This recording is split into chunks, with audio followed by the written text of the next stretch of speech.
走进大自然，台湾几乎一年四季都能够看到美丽的永鸭给。我们也和永鸭给交朋友，它是什么品种？为什么这么漂亮？我们有着一样的好奇，一路缠着生态导览员，你一言我一语，惊呼和笑声间，玩乐中也有所学习和成长。小朋友好，阿公好，肚子饿不饿啊？饿。你看看我们这边有泽兰，泽兰是我们的有永鸭对。泽兰是我们的蝴蝶的最爱的蜜源食物。它肚子饿的时候啊，它就会来我们这边的花来吃它的花蜜。这个吗？白色的。对，没有错。这个花蜜哦，它会吃这里面的花蜜。是。这不是鬼针草。所以我们看到目前最多的部分是青斑蝶。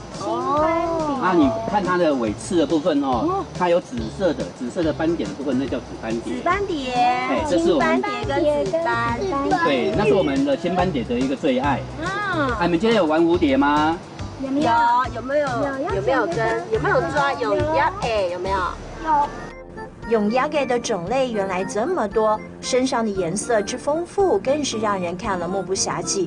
应着导览员的介绍，我们煞有其事地比对了起来。有时候顺便对呱呱和茉莉来点随堂考。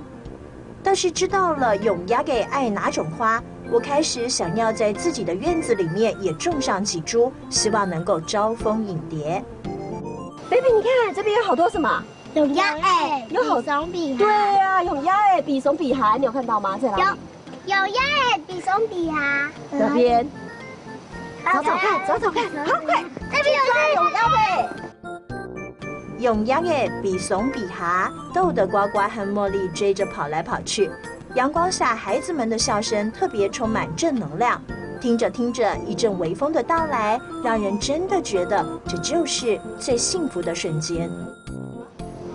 哪边有？快跑！你们这样会撞到前面好多永鸭耶！你看永鸭去抓！前面有看到什么吗？有没有撞得到？看到什么？